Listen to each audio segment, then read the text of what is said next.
My name is Leah Warren. I walked into my fiancé's birthday dinner holding his gift in my hands, ready to celebrate 5 years together. The restaurant was crowded, decorated with blue balloons and fairy lights. I spotted his table in the corner and smiled, moving through the crowd. Then I stopped. My cousin Vanessa was kissing him. Not a friendly kiss. A real one. His hand was on her waist. The entire table was watching. He didn't pull away. She turned to me, wiped her lipstick and smiled. That smile destroyed everything. "You should have never had what was meant for me," she whispered. I dropped the gift box. It fell to the floor, and something inside shattered. Everyone stared at me like I was the problem, like I was the jealous one, like I deserved this. I walked out without saying anything. That night, I learned that kindness can kill you. Let me go back. 3 years earlier, I was working as a school counselor in a small town. I had a good life, stable job, loving boyfriend Adam, a small house we were fixing up together. My father was still alive then, healthy and happy. I didn't know how quickly everything could change. I got a call one rainy Tuesday afternoon. It was my mother. "Vanessa's in trouble," she said. "She lost her job. She's homeless. She has nowhere to go." Vanessa was my cousin. We'd been close as kids, spending summers together at family reunions, making forts out of blankets in the living room. I hadn't heard from her in years.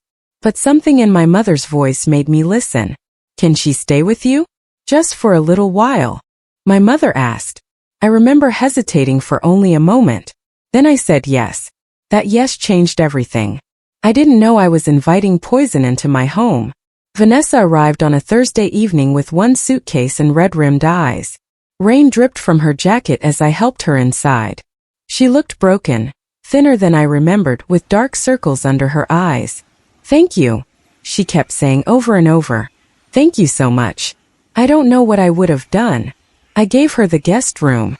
She cried when she saw it. Adam was kind to her too. He made her tea and helped carry her things upstairs. For the first week, everything seemed fine. She was quiet, grateful, and helpful. She cooked dinner without being asked. She cleaned the kitchen. She thanked us constantly. She told Adam he was lucky to have me, that he deserved someone amazing. She told me I was so strong and so kind. Everything seemed perfect. I felt good about helping her. This was what family was supposed to do. We were supposed to help each other. I was so naive. By the second week, things shifted. It was subtle at first. Vanessa started making observations. "You look really stressed," she'd say to me at dinner. "Do you get enough sleep?" Or, "Adam, doesn't Leah work too hard? She's always exhausted." Nothing was wrong with what she said individually, but together it added up to something ugly. Adam started acting differently around me, distant. He'd answer my questions with short responses. He stopped reaching for my hand on the couch. I felt paranoid mentioning it, but one night I asked him what was wrong. "Nothing's wrong," he said, but his voice was cold. "Why does there always have to be something wrong?" I tried to apologize, but I didn't even know what I'd done. Later that week, Vanessa took me aside. "I'm worried about you," she said, concern painted across her face. "Adam told me some things. I think he's feeling disconnected from you." My heart dropped. "He said that?" Vanessa nodded sadly. "I'm just telling you because I care. You should work on your communication with him." When I confronted Adam about it, he denied everything. "I never said that," he insisted. But he wouldn't look me in the eye. I felt crazy in my own home. A family barbecue came around in August. My aunts and uncles arrived with food and kids and laughter. Vanessa appeared in a sundress, her hair curled perfectly, a smile so bright it seemed rehearsed. She talked to everyone. She helped my mother with the salads. She made my uncle laugh with stories. She seemed to touch everyone's arm when she spoke to them, like she cared deeply about every word. My mother called her a breath of fresh air multiple times. My aunt hugged her longer than she hugged me. I watched it happen. I watched my family fall for her. That night, as people were leaving, Vanessa cornered me in the kitchen. "They never loved you the way they love me," she said quietly. "I'm just taking my place back." I thought I'd misheard her. "What?" I asked. She smiled sweetly. "Nothing, honey. You probably just need more sleep." But I knew what I'd heard. That was the moment I understood she wasn't broken. She was a predator. My father died 3 weeks later. A heart attack. No warning. One day he was here and the next he was gone. The funeral was a blur of black clothes and tears. I couldn't breathe properly for weeks.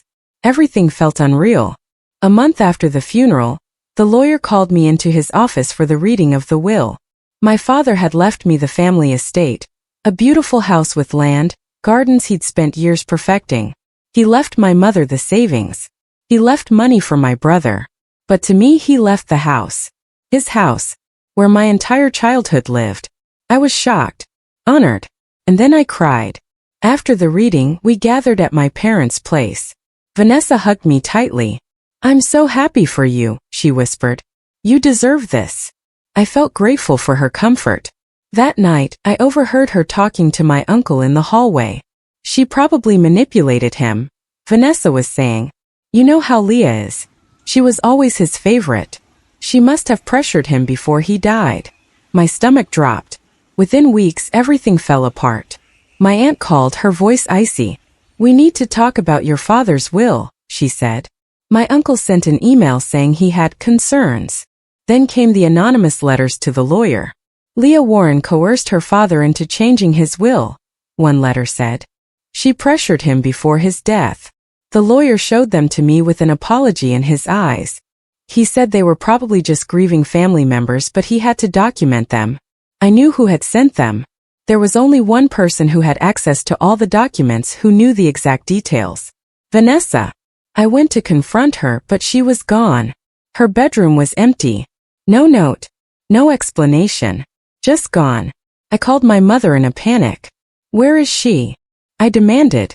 My mother sounded confused. "She left this morning. She said she found a job in the next town over and was going to stay with a friend."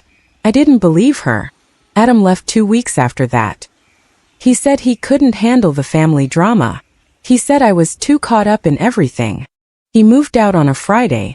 Before he left, I heard him talking to someone in the kitchen, laughing. It was late at night. First I thought I was imagining it. But then I heard Vanessa's voice. My heart stopped. When I came downstairs, they were both gone. Adam left a note on the counter. "I need space," it said. "I hope you find peace."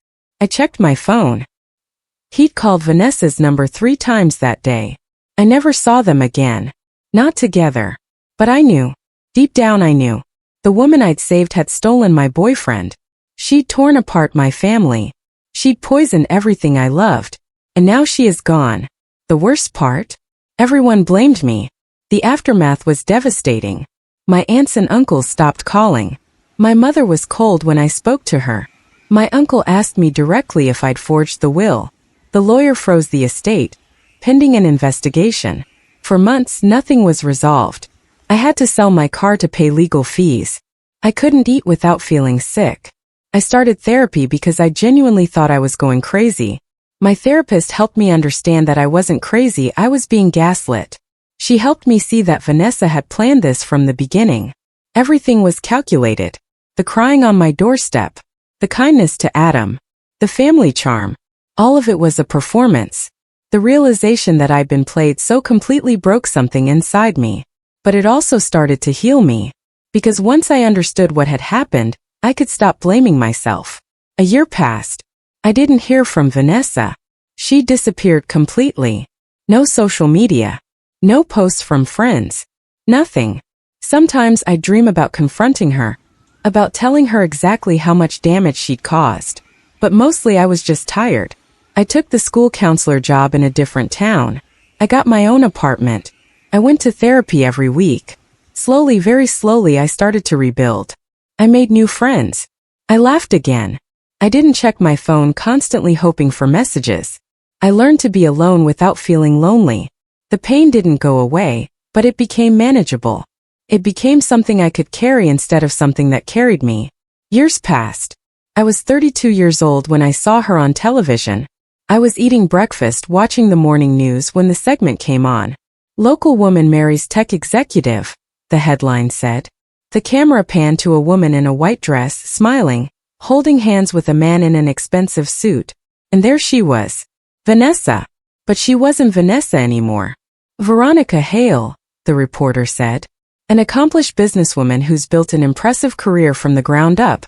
Marries Richard Pemberton, owner of Pemberton Technologies. I dropped my fork. It was definitely her. Same face. Same smile. But everything else was different. The wedding was featured in magazine spreads. She was photographed at charity events. Always perfectly styled. Always charming. The story they told was perfect. Veronica Hale, orphan, worked her way up from nothing, built a successful life through hard work and determination. Every single word was a lie. Rage woke up inside me. It was a feeling I hadn't allowed myself for so long. I researched her obsessively. Veronica Hale didn't exist 5 years ago. There were no records. No history. But Leah Warren had researched her too, looking for proof. Her husband, Richard Pemberton, owned a technology company that handled property investments. My property investments. I dug deeper. The company had purchased several properties from my father's estate. Properties that should have been mine. Everything connected. She hadn't just stolen my boyfriend and inheritance. She'd built a new life on top of lies, using the money and access she'd stolen from me. The injustice of it made me shake with anger. But underneath the anger was something else. Clarity. I knew exactly what I needed to do. I made a promise to myself. I wouldn't ruin her. I would expose her. Quietly. Smartly. Not with rage but with facts. I called a lawyer friend named Marcus. I told him everything. He listened carefully, then said, "Do you have proof?" I did. I had her old identification papers from before she became Veronica. I had documents showing her signature on the will-related letters. I had emails from years ago when she was still in contact with my family. I had everything. Marcus helped me compile it into a timeline. Then he helped me document her new identity fraud. It took months of careful work, but we built an airtight case. I attended one of Veronica's charity galas, dressed simply but with confidence. The event was at a hotel ballroom, glittering with wealthy people in expensive clothes. She was on stage, giving a speech about helping underprivileged youth. The irony burned. When she saw me in the crowd, her voice stopped mid-sentence. For the first time in years, I saw real fear in her eyes. I smiled and walked toward her. When I reached the stage, I looked up at her and said quietly, "You look well, Veronica." She went white. The entire room felt the shift, though no one understood it. I turned and walked out. That was all I needed to do. Vanessa started unraveling. She sent me a message through a private number. "What do you want from me?" She was panicking. I replied with one word. The truth. Her husband began noticing cracks in her story. She started making mistakes, contradicting herself about her past, being caught in lies about her family. He hired a private investigator. I don't know what he found, but Richard started asking questions. Veronica had built her entire identity on lies, and now it was crumbling. She was terrified. She sent me another message, begging me not to tell anyone. She offered me money. She offered me anything. I told her we needed to talk in person. We met at a small cafe downtown. She looked different, older, tired, the perfect mask cracking. She begged me to forgive her. She cried. She said she was broken when she came to my house, that she'd been abused, that she wasn't in her right mind. She said she loved Adam, that it wasn't planned. She said she never wanted to hurt my family. All lies. But I let her talk. And while she talked, I recorded everything. She confessed to stealing the inheritance.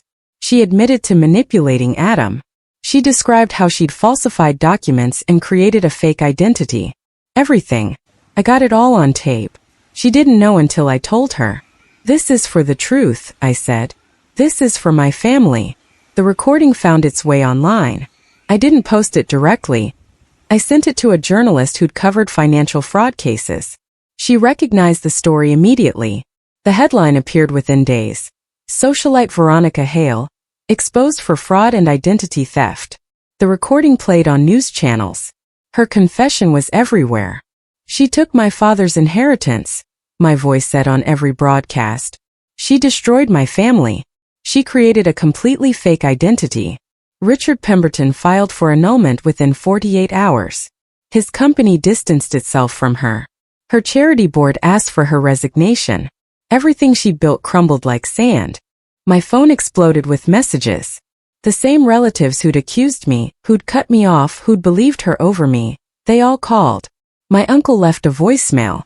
"Leah, I'm so sorry. We were wrong. Please forgive us." My aunt sent flowers with a card that said she understood now. My mother called crying, apologizing over and over. I stayed calm. I'd prepared for this moment. When my mother asked for forgiveness, I said, "I already forgave you. But I won't forget." I meant it. Forgiveness and reconciliation aren't the same thing. I could let go of my anger without letting them back into my life completely. Adam showed up at my door on a random Tuesday. He looked older, worn down. He apologized for everything. He said Vanessa had lied to him too, manipulated him like she had everyone else. He said she'd taken his money and disappeared when the recording went public. He lost his job because of the scandal. He'd lost everything. I listened to his apology. I believed he was genuinely sorry. But I also knew that closure isn't always reconciliation. Some people can't come back into your life, no matter how much they regret their actions. I told him that gently, and he left. I wasn't angry anymore, but I also wasn't ready to forgive and forget. I reopened the inheritance case with Marcus. Using Vanessa's recorded confession as evidence, we challenged the frozen estate. The judge reviewed the case. My father had left me that house. The evidence was clear now. The judge ruled in my favor. The estate was restored to my name. But more than that, Vanessa's assets were frozen. Everything she'd purchased with stolen money became evidence. Richard Pemberton's company had to divest from properties it had purchased fraudulently. The legal system finally worked the way it was supposed to. The courtroom was packed for the final hearing. Vanessa tried one last time to charm the judge. She cried. She said she'd made terrible mistakes. She played victim. Then the judge played the recording. Her voice filled the courtroom, confessing to everything. Her expression changed. The tears stopped. She sat silent, understanding finally that she was out of moves. The judge handed down the sentence. Restitution. She had to pay back every cent she'd stolen. She had to serve community service. She couldn't hide anymore. She couldn't run. She had to face what she'd done. Vanessa's husband divorced her. Her family disowned her. The wealth she'd worked so hard to obtain disappeared as quickly as it came. She faded into the background she'd always been trying to escape. I heard later that she was working as a waitress somewhere, living in a small apartment completely unknown. From princess back to servant. Some might say that's justice. But the truth is, I didn't care anymore by that point. I had my life back. That was enough. I returned to my father's estate, the house that had been frozen for years. It was quiet and peaceful, exactly as I'd remembered it.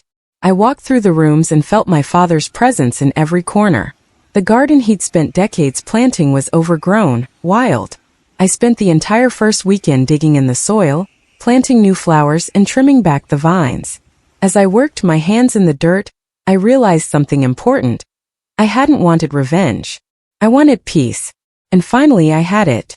The house wasn't just a property. It was proof that truth matters. That goodness doesn't have to be lost. That healing is possible. I wrote Vanessa a letter I knew I'd never send. It said, "You taught me that not everyone deserves saving. But you also taught me that no one can steal peace built from truth. Thank you for that lesson. Even though I wish I'd never needed to learn it." Writing the letter was closure for me. I wasn't writing it for her. I was writing it for myself, to finally let go of the anger I'd been carrying.